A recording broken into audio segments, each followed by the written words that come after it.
gracias. Muchas gracias por haberme invitado, muchas gracias por la introducción.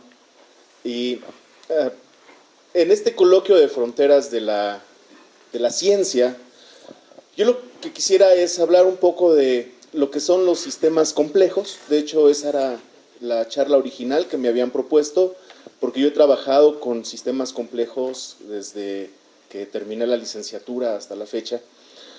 Y los sistemas complejos no quiere decir que sean sistemas complicados. Sí son sistemas complicados, pero más bien son sistemas que están compuestos por muchas partes, como un complejo industrial. Todas esas partes interactúan de manera no lineal, de tal manera que lo que yo le haga a una de esas partes va a afectar al resto del sistema. Y también presentan comportamientos emergentes. Esa es una de las características fundamentales de los sistemas complejos. Un comportamiento emergente es un comportamiento que no se puede explicar en términos de las propiedades de las partes que constituyen al sistema complejo. Sistemas complejos son como, por ejemplo, la sociedad, una red de compañías financieras, una célula,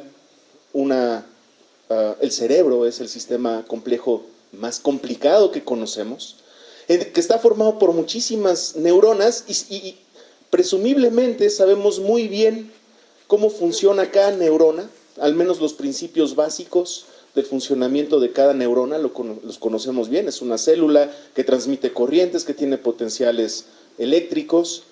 Pero el conocer perfectamente bien el funcionamiento de una neurona no nos permite entender el funcionamiento de todo el cerebro. El cerebro tiene comportamientos emergentes como la conciencia, como el lenguaje, la habilidad de percibir y reaccionar al entorno. Ese es un comportamiento emergente que no puede explicarse en términos de las propiedades de los constituyentes del cerebro, que son las células neuronales. Y a grosso modo eso es lo que es un sistema complejo. Y les voy a describir ahora un trabajo que he estado haciendo, un sistema complejo que tiene muchas escalas de aplicabilidad, desde la escala molecular hasta la escala social, y es un problema que se ha convertido ahora en una verdadera pesadilla a nivel mundial, una pesadilla de salud, y es que las bacterias se están haciendo resistentes a los antibióticos.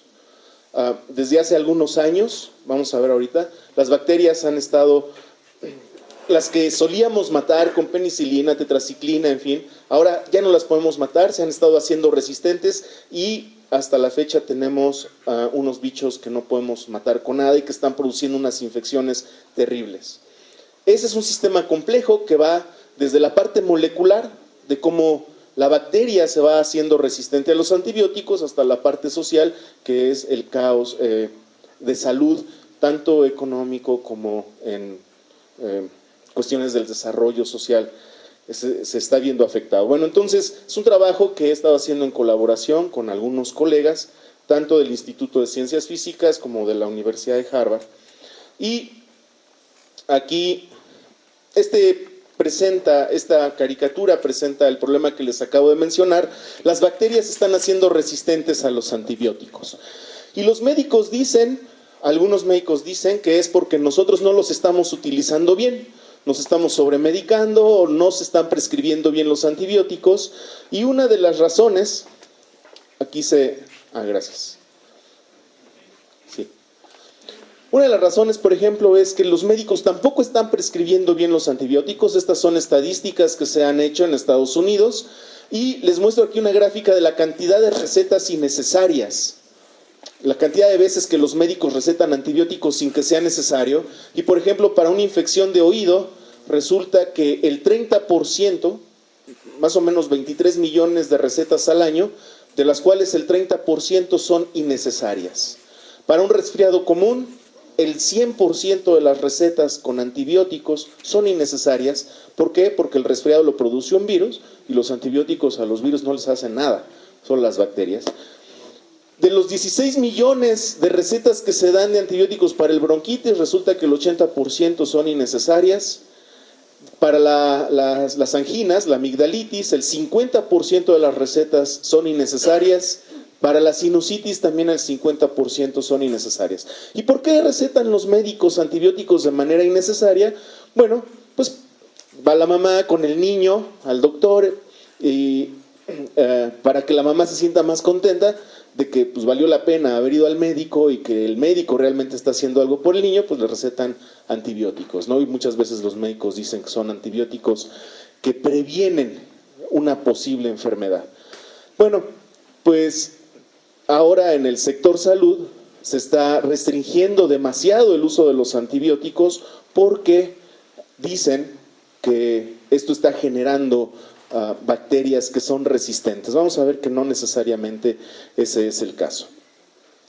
Aquí está, digamos, el problema que yo he estado estudiando durante un tiempo, y es que las bacterias se vuelven resistentes a los antibióticos. Hay muchos tipos de resistencia.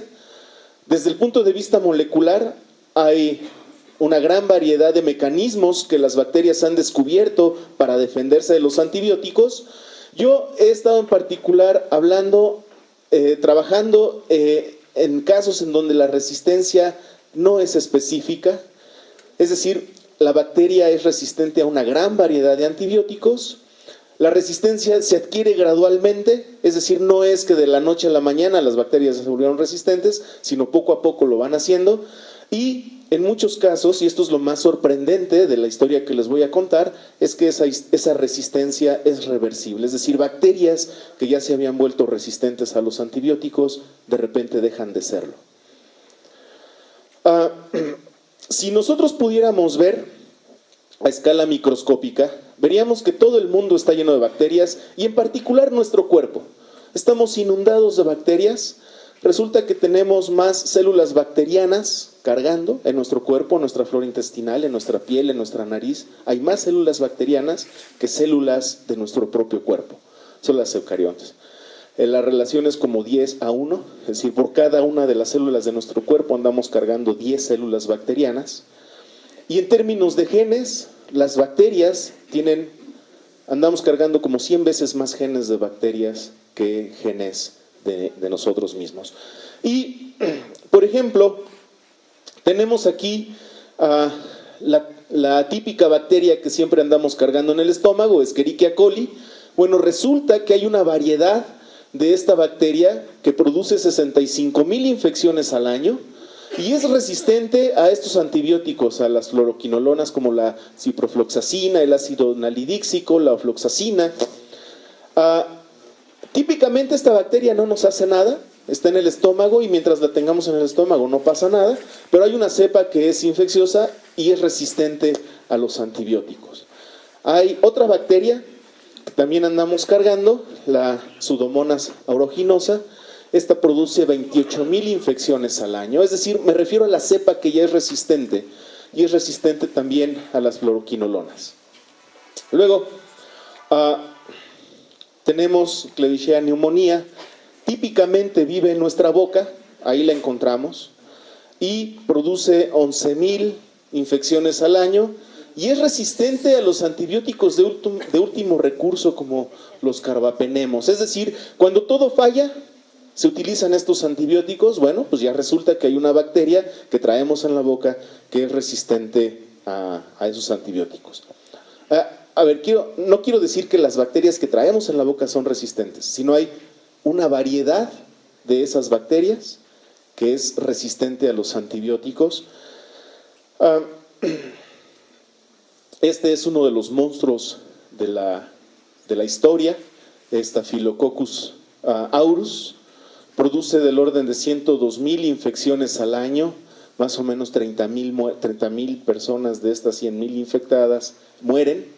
Y es resistente a todo lo que conocemos, a meticilina, penicilina, cefalosporina, vancomicina, tetraciclina, linelocid y los carbapenemos, que son los antibióticos de último recurso. Y así, ahora tenemos Staphylococcus epidermis, este vive en la piel, también es resistente a los antibióticos. Tenemos a Clostridium difficile, vive en nuestro tracto intestinal. Y estas esporas resulta Se apagó la pantalla. Estas esporas resulta que son resistentes no solamente al antibiótico, sino también a la mayoría de los antisépticos, como el alcohol, el mertiolate, el yodo. El cloro las puede matar. Y lo que pasa es que se esporifican. Y bueno, Enterococcus también es resistente a todos los antibióticos que están listados aquí, ¿no? Que algunos de esos no puedo ni pronunciar el nombre porque tienen nombres muy difíciles.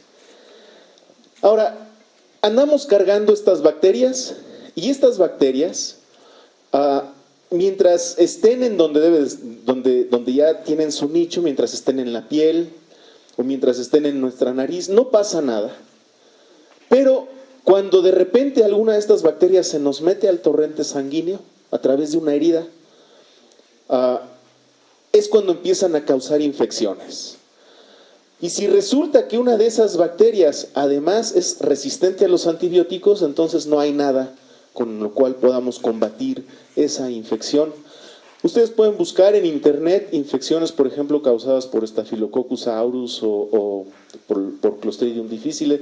Son fotografías realmente terribles, no las quise mostrar porque muchas personas no tienen o no tenemos la entereza para ver ese tipo de infecciones, pero esencialmente lo que hacen es colonizar un tejido, el tejido pues se va muriendo y no hay nada que hacer, ¿no?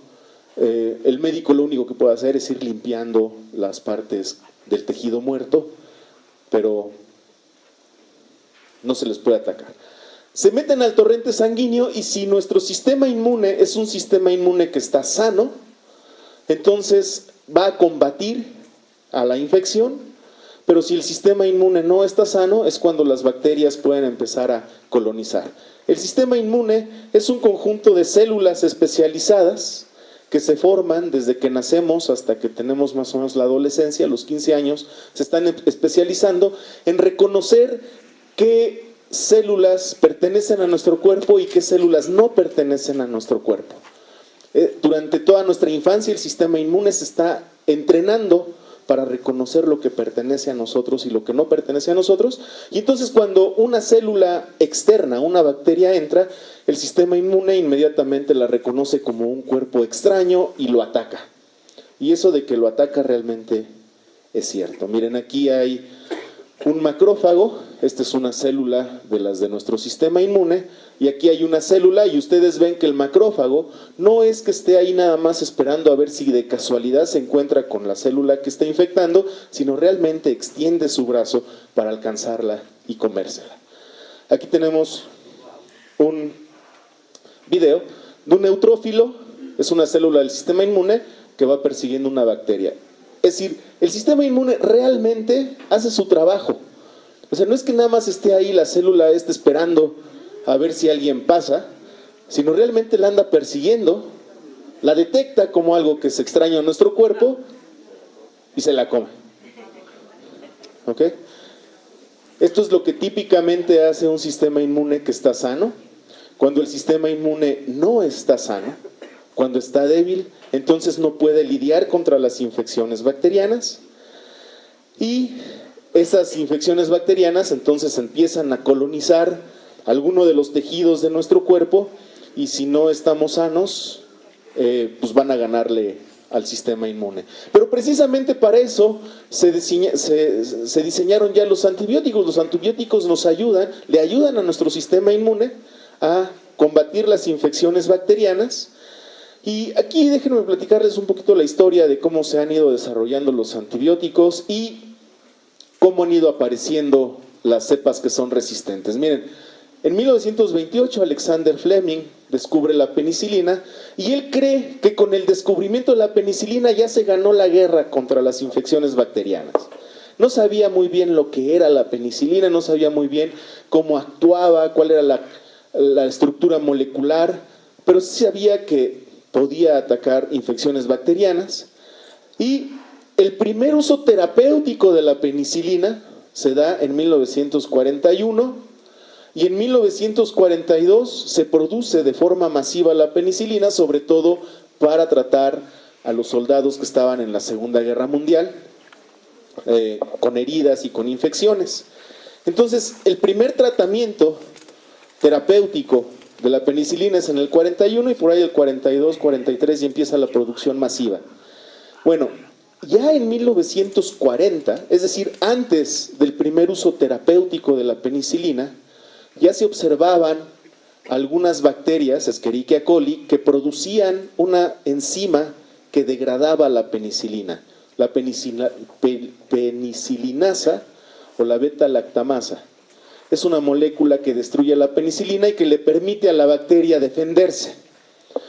Y uno podría decir, bueno, pues lo que pasa es que la penicilina se encontraba ya de forma natural en el ambiente, la producían los hongos del pan, que fue donde las descubrió Alexander Fleming. Y entonces, a lo largo de la evolución, la bacteria Escherichia coli, no solo esta, sino otras, aprendieron a defenderse de la penicilina desarrollando esta proteína, las beta-lactamasas. Después, se produjeron más antibióticos. En 1945 ya ven ustedes que más del 20% de las cepas de Staphylococcus aureus son resistentes a la penicilina, el 20% de las cepas que se encuentran en los hospitales.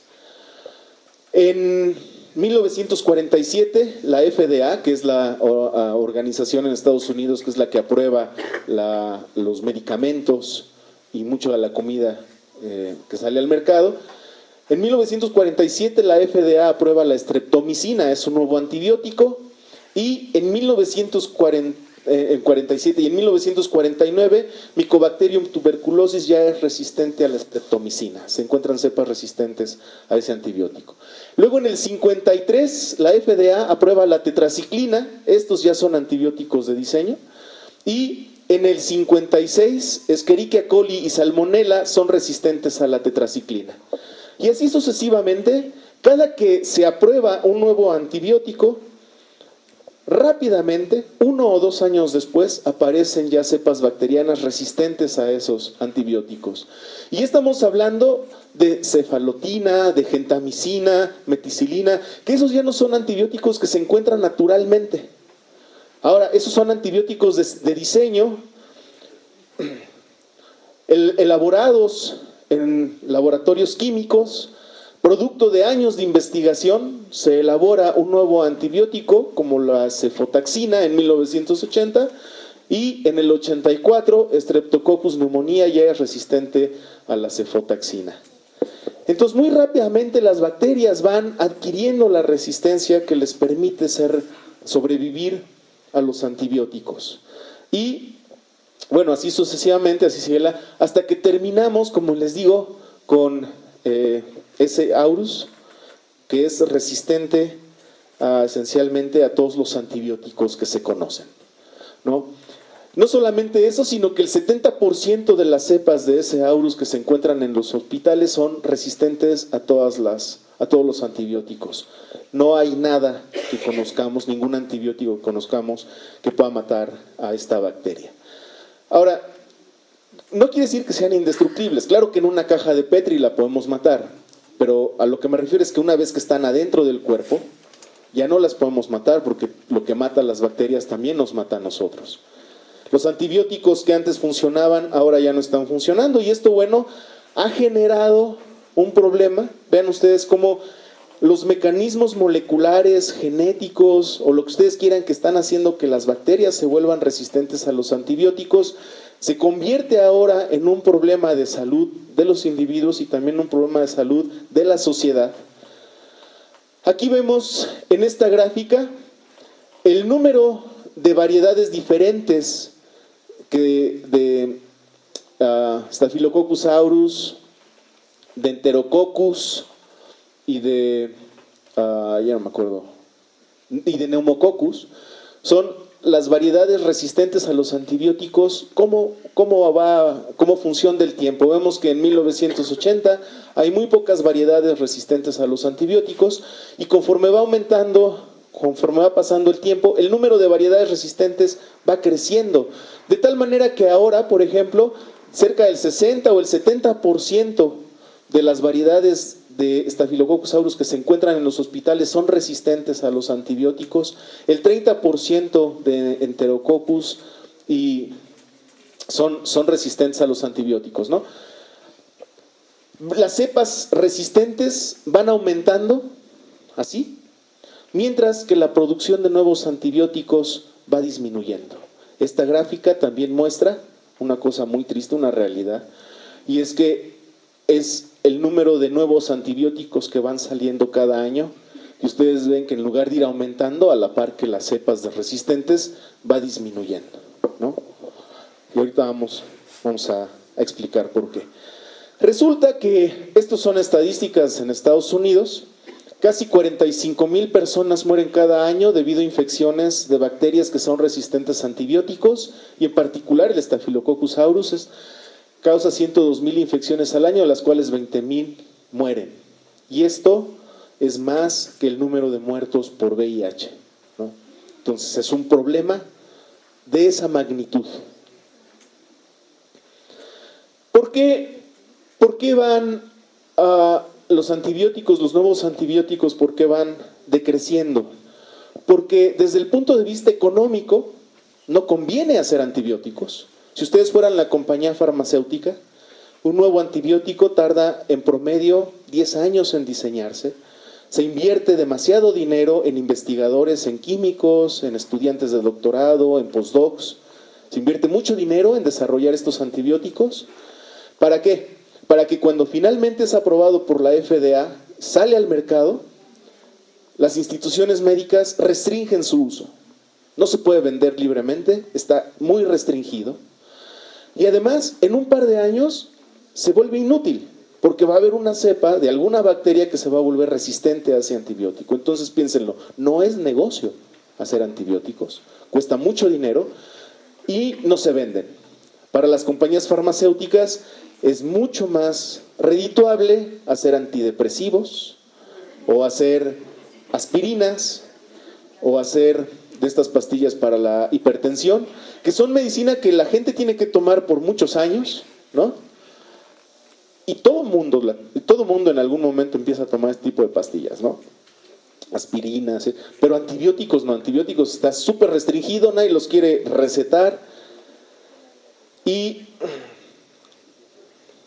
cada vez estamos entonces más indefensos.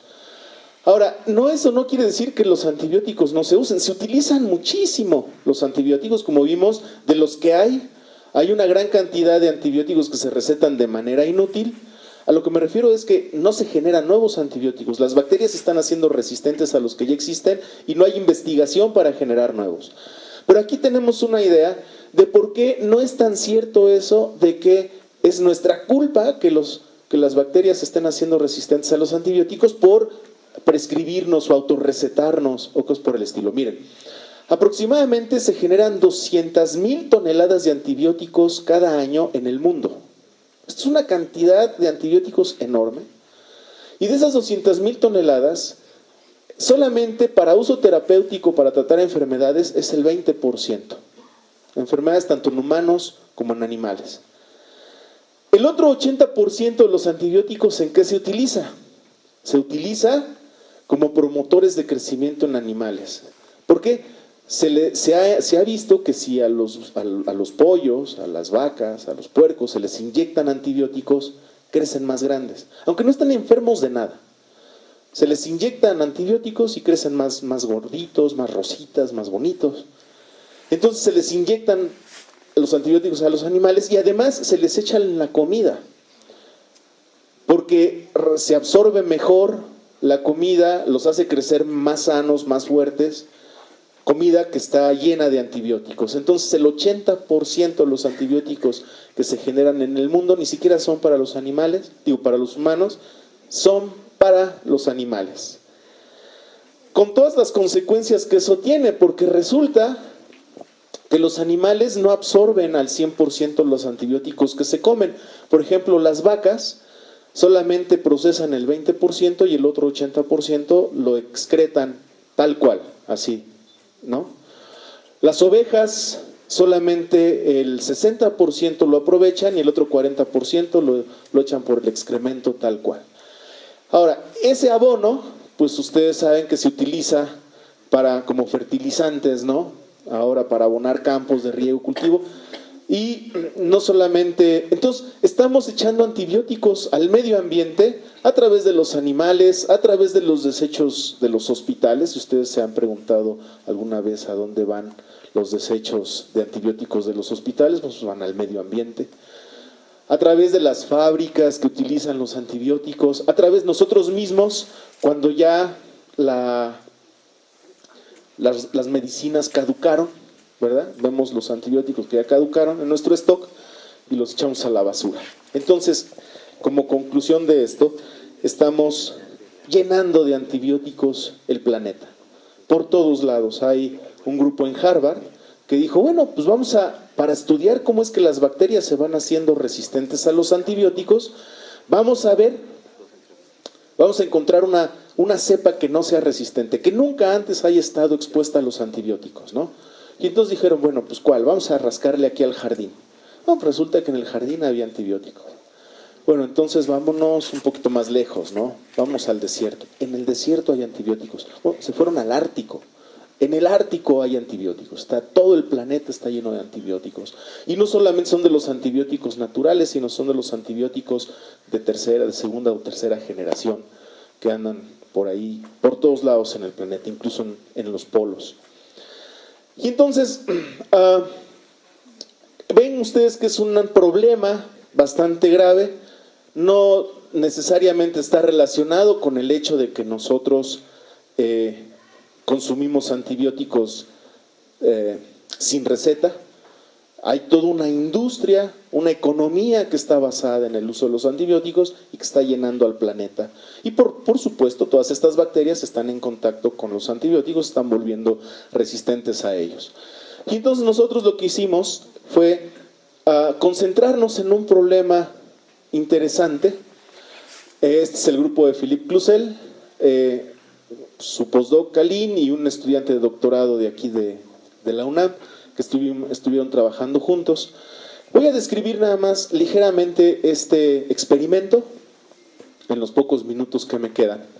Aquí ellos encontraron una manera, no voy a describir ahorita la forma técnica de hacerlo, pero encontraron una manera de marcar a las células que son resistentes. Las marcaron, hacen que brillen, y entonces con este código de colores, las células que están pintadas en rojo son células ya muy resistentes, y las células que están en negro o en colores como azul o azul claro son células que no son resistentes al antibiótico. Estas células están creciendo en este tipo de dispositivos, son dispositivos de alta tecnología, es un gel, a ese gel le hacen unos surcos y entonces ponen una célula y la célula empieza a crecer en el surco, es decir, la colonia empieza a crecer a lo largo de este surco. Como ustedes pueden ver aquí, se forman las colonias lineales y el objetivo de hacer estas colonias a lo largo de líneas rectas uno puede saber qué célula es hermana de qué otra célula, muy fácilmente, son las que están juntas, pero además pueden pasar el microscopio de fluorescencia, lo pueden barrer en línea recta y con eso van obteniendo el brillo de las células. Y lo que observan, una cosa muy interesante que observan, empiezan aquí con una célula, esta es la fotografía del mismo canal, es el mismo canal pero tomado en diferentes tiempos, el tiempo va para abajo. Entonces aquí empiezan con una célula que no es resistente, la ponen en este medio, en este canal que tiene antibiótico, no tanto como para matarla, pero sí como para empezar a inducir la maquinaria de resistencia. La célula se divide, se vuelve a dividir y aquí pasa algo que a primera vista no era tan sorprendente, pero que sí es sorprendente. Porque, ¿qué es lo que ocurre? Una vez que una célula se hizo resistente, las hijas de esa célula también van a ser resistentes. Mientras que células que no son resistentes van a tener hijas que no son resistentes. ¿Ok? El grado de resistencia a los antibióticos es un grado de resistencia que se va heredando. Una vez que se adquiere esa resistencia, se empieza a transmitir, se empieza a heredar. Pero resulta que esa resistencia no es una resistencia genética. Hasta aquí todo estaba bien, ¿no? Todo estaba bien porque pues, uno va transmitiendo las características a los descendientes. Pero resulta que esa resistencia no es genética. ¿Por qué no es genética? Porque cuando estas células se han vuelto ya extremadamente resistentes, les vamos aumentando cada vez más la concentración de antibiótico hasta que llegan a ser altamente resistentes. Una de esas células la replateamos, la ponemos en un medio sin antibiótico y pierde completamente la resistencia. Esto es un fenómeno que todavía no está bien entendido. El hecho de que una célula ya se vuelva resistente y después pierda su resistencia es algo que no comprendemos bien. Sabemos que hay algo que se está heredando, como ustedes pueden verlo. Es claro que la resistencia se está heredando, pero no es algo genético, porque los cambios genéticos son permanentes, no se pierden. Sin embargo, estas células, cuando se replatean y se ponen en un medio sin antibiótico, pierden completamente la memoria. No tienen memoria de que alguna vez fueron resistentes. Creo que ya lo que quería es irme al final. Espérenme, ahí voy. Este es el experimento que les acabo de platicar con caricaturas, pero lo que me interesa es esto. Y con esto voy a terminar la charla. La herencia genética es la herencia que nos enseñó Darwin. Vamos transmitiendo las características fenotípicas a nuestros hijos a través de nuestros genes. Sin embargo, ¿se acuerdan ustedes de Lamarck? Todo el mundo se rió de Lamarck en su época, porque él decía que eran las características adquiridas durante el desarrollo las que se transmitían a los hijos.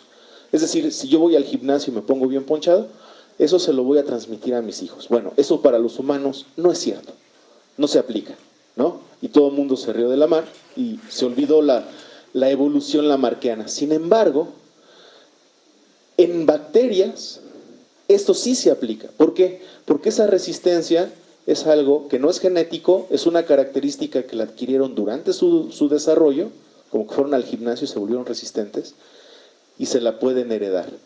Esto es lo que se llama epigenética.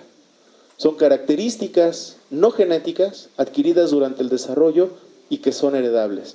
Y la doctora Elena Álvarez va a abundar más en lo que es la epigenética y las consecuencias que tiene para los organismos. Gracias.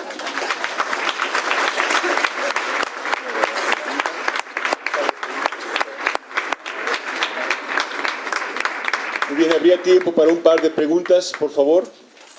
¿Alguien que tenga alguna pregunta?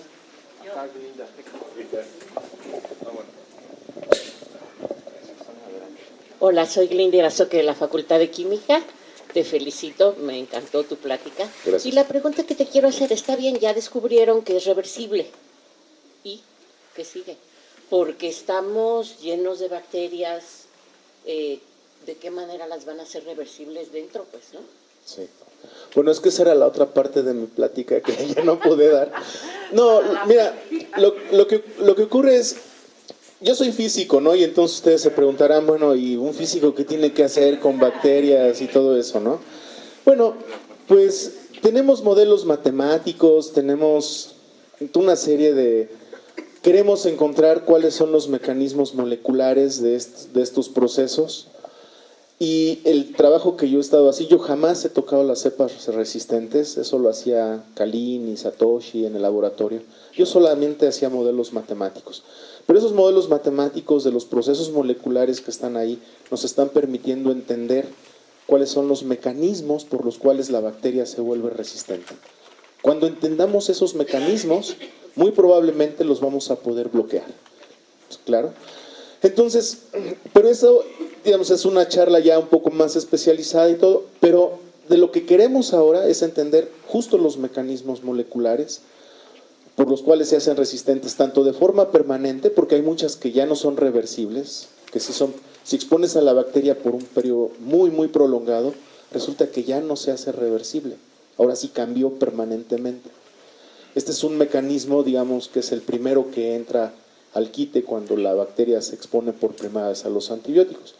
Lo estamos entendiendo desde el punto de vista biológico, químico, molecular y físico-matemático, y es una de las características de los sistemas complejos que ahora para poder entender estas enfermedades requerimos de conjuntar conocimiento de diversas disciplinas. Las épocas doradas de la biología en donde se curaba una enfermedad o se proponía una vacuna sin entender muy bien el mecanismo que había detrás, intercambiando sangre de ratoncitos, etcétera, con caballos, eso ya no es suficiente, ¿no? Ahora hay que entender todo de forma molecular. Y es lo que estoy haciendo. Ok, una pregunta rápida, por favor, y una respuesta rápida. Y a ver si al final tenemos tiempo para hacer una ronda final de preguntas. Buenas tardes. Buenos días. Buenas tardes. Soy Fernando Ávila del CCH Naucalpan. También, yo doy clases de física, pero me dio la gran duda. Ya se demostró que pierden su resistencia a los antibióticos. ¿Cómo? Se vuelven a exponer después de un X tiempo y hay una confrontación. ¿Cómo se hacen los análisis y qué pruebas específicas se realizan? No hay una respuesta breve a esa pregunta. Es un proyecto de investigación.